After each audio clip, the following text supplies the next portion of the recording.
सर्वम मायामयम जगत सत्यम सत्यम पुनः सत्यम हरेर नामैव केवलम। तिनके से लेकर ब्रह्मलोक तक सब माया द्वारा रचा गया है। सत्य है तो केवल हरि, उनका नाम ब्रह्म वही सत्य है, दूसरा कुछ नहीं है। तो माया क्या है? मैं और मोर, तोर तय माया। इसका विस्तार कितना है? तिनके से लेकर ब्रह्मलोक तक। इसका कार्य क्या है? ब्रह्म को ढक करके अन्य सब कुछ दिखाई देना, लेकिन भगवान को ना दिखाई देना। और भगवान ही है। जब हम साधना करते हैं तो ये सब कुछ खत्म हो जाता है, केवल भगवान दिखाई देते हैं। जैसे गोस्वामी तुलसीदास जी ने जब भगवान श्री राम की आराधना की और आराधना परिपक्व अवस्था में पहुंची, तब वो देख रहे हैं जड़ चेतन जग जीव जत सकल राम मैं जान। खत्म हो गई माया, सब कुछ राम दिखाई दे रहा। सी राम मैं सब जग जानी, करो प्रणाम जोर जुग पानी। सर्वत्र सिया राम विराजमान है, ऐसा अनुभव होने लगा, क्योंकि माया का भ्रम खत्म हो गया। तो जब तक माया का भ्रम जैसे गोपी जनों के नेत्रों से खत्म हुआ, तो वो कह रहे हैं जित देखूं तित श्याममयी है।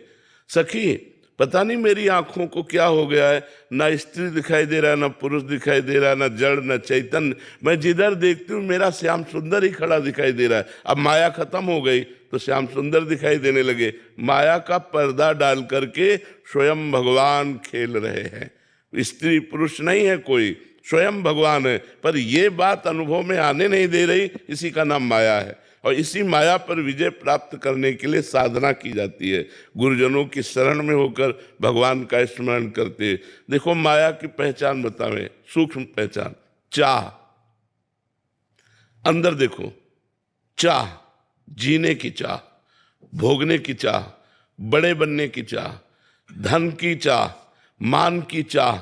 चाह यही माया है, और अचाह यही भगवत स्वरूप स्थिति है।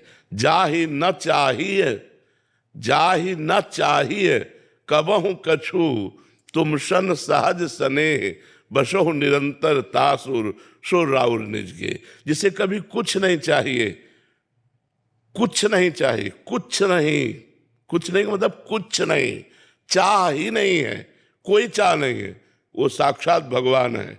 साक्षात भगवान उसके हृदय में प्रकाशित हो चुके। अब वो नहीं, अब स्वयं भगवान अपना घर बनाकर उसके हृदय में रह रहे।